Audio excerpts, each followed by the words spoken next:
ഇന്നത്തെ recipe plain biryani. മാംസമോ പച്ചക്കറികളോ ഒന്നുമില്ലാതെ തയ്യാറാക്കുന്ന ബിരിയാണി ആയതുകൊണ്ടാണ് ഇതിന് പ്ലെയിൻ ബിരിയാണി എന്ന പേര് വന്നത്. അതുകൊണ്ട് തന്നെ ഇതിന് എംടി ബിരിയാണി എന്നും ഒരു പേരുണ്ട്. തമിഴ്നാട് സ്പെഷ്യലായിട്ടുള്ള ഈ ബിരിയാണിക്ക് കുസ്ക എന്ന് മറ്റൊരു പേര് കൂടിയുണ്ട്. നമസ്തേ, ഞാൻ ധന്യ, ഇത് വെജ് കേരള. എല്ലാ പുതിയ സബ്സ്ക്രൈബേഴ്സിനും വെൽക്കം. ഇനി ആരെങ്കിലും സബ്സ്ക്രൈബ് ചെയ്യാൻ വിട്ടുപോയിട്ടുണ്ടെങ്കിൽ സബ്സ്ക്രൈബ് ബട്ടണും കൂടെ ആ ബെൽ ബട്ടണും ഒന്ന് അമർത്തിക്കോളൂ. എന്നാലേ ഞാൻ വീഡിയോസ് അപ്ലോഡ് ചെയ്യുമ്പോൾ നിങ്ങൾക്ക് നോട്ടിഫിക്കേഷൻ കിട്ടുള്ളൂ. പിന്നെ ലൈക്കും കമൻറ്റും ഷെയറും മറക്കല്ലേ. ഈ ഒരു ബിരിയാണിക്ക് നമുക്ക് കൈമ റൈസോ ബസ്മതിയോ സോന മസൂരി റൈസോ എടുക്കാം. ഞാനിവിടെ 1.5 കപ്പ് എടുത്തിട്ടുണ്ട് കൈമ റൈസ്. ഞാനിത് കുതിർത്ത് വെക്കുന്നില്ല കേട്ടോ. അടുപ്പത്തിടാനാവുമ്പോൾ പെട്ടെന്നൊന്ന് വാഷ് ചെയ്തെടുക്കുകയാണ് ഞാൻ ചെയ്യുന്നത്. ഞാനിന്ന് ഇത് ഉണ്ടാക്കുന്നത് പ്രഷർ കുക്കറിലാണ്. അപ്പോൾ നമുക്ക് കുക്കിംഗ് തുടങ്ങാം. പ്രഷർ കുക്കർ മീഡിയം ഫ്ലെയിമിൽ വെച്ചിട്ടുണ്ട്. അതിലേക്ക് 2 മുതൽ 3 ടീസ്പൂൺ വരെ വെജിറ്റബിൾ ഓയിൽ ഒഴിച്ചു കൊടുക്കാം. വെജിറ്റബിൾ ഓയിൽ എന്ന് പറയുമ്പോൾ മസ്റ്റാർഡ് ഓയിൽ അല്ലാത്ത നമ്മുടെ സൗത്ത് ഇന്ത്യയിൽ ഉപയോഗിക്കുന്ന ഏത് വെജിറ്റബിൾ ഓയിൽ വേണമെങ്കിലും ഉപയോഗിക്കാം. അതിൻ്റെ കൂടെ തന്നെ 1 ടേബിൾ സ്പൂൺ നെയ്യും ഞാൻ ചേർത്ത് കൊടുക്കുന്നുണ്ട്. ആദ്യം തന്നെ കുറച്ച് കശുവണ്ടി പരിപ്പ് വറുത്ത് കോരിയെടുക്കാം. സ്പ്ലിറ്റ് ചെയ്ത കശുവണ്ടി പരിപ്പ് ഒരു 20 എണ്ണം ഞാൻ എടുത്തിട്ടുണ്ട്. എണ്ണയിലേക്ക് ചേർത്ത് വഴറ്റി ഒരു ഗോൾഡൻ ബ്രൗൺ നിറമായിട്ട് വരുമ്പോൾ നമുക്ക് കോരി മാറ്റി വയ്ക്കാം. പിന്നീട് നമ്മൾ ചേർത്ത് കൊടുക്കുകയാണ് ചെയ്യുക. അടുത്തതായി ഇതിലേക്ക് നമ്മൾ ചേർക്കുന്നത് ബിരിയാണി മസാലയാണ്. അതിലേക്കായിട്ട് നമുക്ക് വേണ്ടത് പട്ടയില 1, സ്റ്റോൺ ഫ്ലവർ എന്ന് പറയും, കൽപ്പൂവ്, കൽപ്പാസി എന്നൊക്കെ പറയും, അതൊരു നുള്ള്, 3 ഏലക്ക, 1 സ്റ്റാർ അനീസ്, ജാവിത്രിയുടെ 1 സ്ട്രാൻഡ്, 1 നൂല്, ഒരൊറ്റ കഷ്ണം മാത്രം മതി. പിന്നെ ഗ്രാമ്പു 3 എണ്ണം, ഷാജീര 1/2 ടീസ്പൂൺ, പട്ട ഒരു ചെറിയ സൈസ് 2 സെന്റിമീറ്റർ ഉള്ള സൈസ്. ഇത്രയാണ് നമുക്ക് വേണ്ടത്. മസാല എണ്ണയിലേക്ക് ചേർത്ത് കൊടുക്കാം. ഇത് ചേർത്ത് കൊടുക്കുന്നതിന് മുന്നേ ഫ്ലെയിം ലോയിലേക്ക് വെച്ച് കൊടുത്തോളൂ. ചേർത്ത് കഴിഞ്ഞിട്ട് ഒരു 5 സെക്കൻഡ് നേരം സോട്ടേ ചെയ്താൽ മതി. 5 സെക്കൻഡിന് ശേഷം ഇതിലേക്ക് ഉള്ളിയാണ് നമുക്ക് ചേർത്ത് കൊടുക്കേണ്ടത്.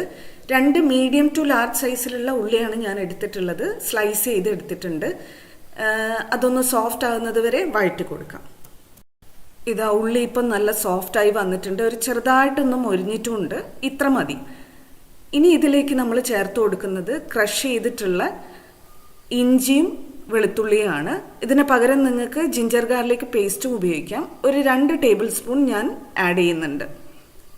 എന്നിട്ട് അത് നല്ലതായിട്ട് കുക്കാവുന്നത് വരെ വഴറ്റി കൊടുക്കാം.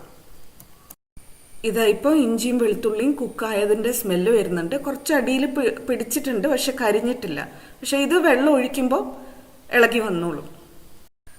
അതിനുശേഷം നമ്മൾ ഇതിലേക്ക് കുറച്ച് മസാലപ്പൊടികൾ ചേർത്ത് കൊടുക്കുകയാണ്. മല്ലിപ്പൊടി ഒരു 3/4 ടീസ്പൂൺ, ചുവന്ന മുളക് പൊടി 1 മുതൽ 1.5 ടേബിൾ സ്പൂൺ വരെ ചേർക്കാം. ഗരം മസാല ഒരു 1/2 ടീസ്പൂൺ ചേർക്കാം. ഇത് 3ഉം ചേർത്ത് വഴറ്റി കൊടുക്കാം. ഇത് ചേർത്ത് കൊടുക്കുന്നതിന് മുന്നേ തീ ലോയിലേക്ക് വെച്ച് കൊടുക്കാൻ മറക്കല്ലേ കേട്ടോ.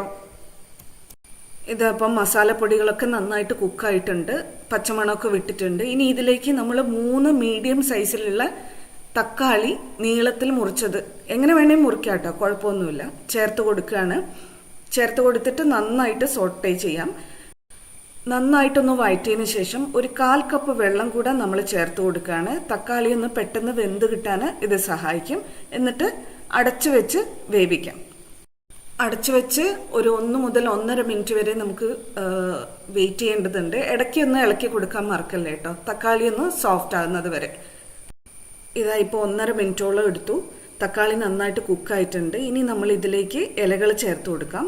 മല്ലിയില ഒരു ചെറിയ പിടി, അതുപോലെ തന്നെ പുതിനയില ഒരു ചെറിയ പിടി, 2 പച്ചമുളകും കൂടെ ചേർത്ത് കൊടുക്കുന്നുണ്ട്. ഇതെല്ലാം ചേർത്ത് ഇതൊക്കെ വാടുന്നത് വരെ ഒരു 10-15 സെക്കൻഡ് നേരം വഴറ്റി കൊടുക്കാം. പച്ചമുളക് ചേർത്ത് കൊടുക്കുമ്പോൾ സൂക്ഷിക്കുക, നേരത്തെ നമ്മൾ മുളക് പൊടി ആഡ് ചെയ്തിട്ടുണ്ട്, അതിനനുസരിച്ച് ചേർക്കാം. ഇതായിപ്പം മല്ലിയിലയൊക്കെ വാടിയിട്ടുണ്ട്, പുതിനയിലൊക്കെ വാടിയിട്ടുണ്ട്. ഇനി നമ്മൾ ഇതിലേക്ക് വെള്ളം ചേർത്ത് കൊടുക്കുകയാണ്. നമ്മൾ 1.5 കപ്പ് അരിയായിരുന്നു എടുത്തിരുന്നത്, അതിൻ്റെ ഇരട്ടി വെള്ളം, 3 കപ്പ് വെള്ളമാണ് നമ്മളിവിടെ ചേർത്ത് കൊടുക്കുന്നത്. വെള്ളം ചേർത്തിട്ട് ഒന്ന് മിക്സ് ചെയ്ത് കൊടുക്കാം. ഞാനിവിടെ അരി കുതിർക്കാത്തത് കൊണ്ടാണ് ഇരട്ടി വെള്ളം ചേർക്കുന്നത്. അല്ലാതെ സാധാരണ ഒരു കപ്പരിക്ക് 1.5 കപ്പ് വെള്ളം എന്നുള്ള രീതിയിൽ നിങ്ങൾക്ക് ചേർത്ത് കൊടുക്കാം. വെള്ളം തിളയ്ക്കുന്നതിന് മുന്നേ തന്നെ ഉപ്പും കൂടെ ചേർത്ത് കൊടുക്കാം. ഇതൊന്ന് തിളച്ച് വരുമ്പോൾ നമുക്ക് ഇതിലേക്ക് ചേർത്ത് കൊടുക്കാനുള്ളത് നാരങ്ങാ നീരാണ്. ഞാൻ തക്കാളിക്ക് പുളിയുള്ളത് കൊണ്ട് ഒരു ചെറിയ നാരങ്ങയുടെ അരഭാഗമാണ് എടുത്തിട്ടുള്ളത്. സാധാരണ ഇതിന് പകരം നാരങ്ങയ്ക്ക് പകരം തൈര് ചേർത്ത് കൊടുക്കാറുണ്ട്. തൈര് ചേർത്ത് കൊടുക്കുന്നുണ്ടെങ്കിൽ തക്കാളി വഴറ്റി കഴിഞ്ഞതിന് ശേഷം വെള്ളം ഒഴിക്കുന്നതിന് മുന്നേ ചേർത്ത് കൊടുക്കാം. പക്ഷെ നാരങ്ങ നീര് ചേർക്കുന്നത് കൊണ്ട് മറ്റൊരു ഗുണം കൂടിയുണ്ട്, ചോറ് തമ്മിൽ ഒട്ടിപ്പിടിക്കില്ല. നാരങ്ങ നീര് ചേർത്തിട്ട് ഉടനെ തന്നെ നമ്മൾ എടുത്തു വെച്ച അരി പെട്ടെന്ന് തന്നെ ഒരു 3-4 വാഷ് ചെയ്തിട്ട് ഇതിലേക്ക് ചേർത്ത് കൊടുക്കാം. അരി കുതിർത്തിട്ടാണ് നിങ്ങൾക്ക് ശീലമുള്ളതെന്നുണ്ടെങ്കിൽ അങ്ങനെയും ചേർത്ത് കൊടുക്കാം, കുഴപ്പമൊന്നുമില്ല. വെള്ളത്തിന്റെ അളവൊന്ന് മാറ്റിയെടുത്താൽ മതി. ഇനി നമ്മൾ വറുത്തെടുത്ത് വെച്ച കശുവണ്ടി പരിപ്പും കുറച്ച് റേസിൻസും ചേർത്ത് കൊടുക്കാം, കിഷ്മിഷും ചേർത്ത് കൊടുക്കാം. കിഷ്മിഷ് ഫ്രൈ ചെയ്ത് കഴിഞ്ഞാലുള്ള ടേസ്റ്റ് എനിക്ക് ഇഷ്ടമില്ലാത്തത് കൊണ്ടാണ് ഞാൻ ഇങ്ങനെ ചേർക്കുന്നത് കേട്ടോ. ഇത് രണ്ടും പെട്ടെന്ന് ചേർത്തിട്ട് ജെന്റ്ലി ഒന്ന് മിക്സ് ചെയ്ത് കൊടുക്കാം. ഇനി നമുക്ക് കുക്കർ അടച്ചു വെച്ച് വേവിക്കാം. ഞാനിവിടെ ഫസ്റ്റ് വിസിൽ വരുന്നതിൻ്റെ തൊട്ട് മുന്നേ ഞാൻ ഫ്ലെയിം സ്വിച്ച് ഓഫ് ചെയ്യും കേട്ടോ. കാരണം എന്താ വെച്ചാൽ എൻ്റെ ഈ കുക്കർ പുതിയ പ്രഷർ കുക്കറാണ്, അപ്പോൾ അതിന് നല്ല പ്രഷറുണ്ട്. നമ്മൾ ഉപയോഗിച്ച് കുറച്ചൊന്ന് പഴകിയ കുക്കറാണെങ്കിൽ അതിൽ 1 മുതൽ 2 വിസിൽ വരെ കൊടുക്കാം, അതിൽ കൂടുതൽ വേണ്ട. ഇതപ്പം പ്രഷർ റിലീസായി ഞാൻ കുക്കർ തുറന്നിട്ടുണ്ട്. കുറച്ചു നേരം ഇങ്ങനെ തന്നെ തുറന്ന് വെച്ചേക്കാം, ഒരു 5-10 മിനിറ്റ് വരെ. അപ്പോൾ എക്സസ് ആയിട്ടുള്ള മോയ്സ്ചറൊക്കെ പോയിക്കോളും. അതിനുശേഷം നമുക്ക് പതുക്കെ മിക്സ് ചെയ്യാൻ തുടങ്ങാം. സൈഡിൽ നിന്ന് ഉള്ളോട്ട് വേണം മിക്സ് ചെയ്യാൻ. ഇതാ കണ്ടില്ലേ, ഞാൻ പ്രഷർ കൊടുത്തിട്ടേ ഇല്ല, അതിന് മുന്നേ എടുത്തു. അടിയിലൊന്നും പിടിച്ചിട്ടില്ല, കണ്ടില്ലേ. പെർഫെക്റ്റ് ആയിട്ട് ബിരിയാണി നമുക്ക് കിട്ടിയിട്ടുണ്ട്. ഇതുപോലെ നിങ്ങളുടെ കുക്കറിൻ്റെ പ്രഷർ മനസ്സിലാക്കി ചെയ്ത് കഴിഞ്ഞാൽ കുക്കറിൽ നമുക്ക് ബിരിയാണി ഇങ്ങനെ പെർഫെക്റ്റ് ആയിട്ട് കിട്ടും. നമുക്ക് ചൂടോടെ തന്നെ ബിരിയാണി വിളമ്പാം. ഇത് സാധാരണ വിളമ്പാറുള്ളത് റൈത്ത, സാലാൻ അതൊക്കെ വെച്ചിട്ടാണ്. പക്ഷെ വെറും കട്ട് ചെയ്ത് വെജിറ്റബിൾസ് വെച്ച് കഴിച്ചാലും അല്ലാതെ ഒന്നുമില്ലാതെ കഴിച്ചാലും ഇത് ഭയങ്കര ടേസ്റ്റാണ്. വെജിറ്റേറിയൻസിന് ഇത് നല്ലൊരു ഓപ്ഷനാണ് കേട്ടോ ബിരിയാണി കഴിക്കാൻ വേണ്ടി. അപ്പോൾ എല്ലാവരും വീട്ടിൽ ഇതുപോലെ ട്രൈ ചെയ്ത് നോക്കിയിട്ട് ഫീഡ്ബാക്ക് പറയൂ കേട്ടോ, കമൻറ്റിൽ ഇട്ടാൽ മതി. Thank you for watching. Dhanya from veg Kerala.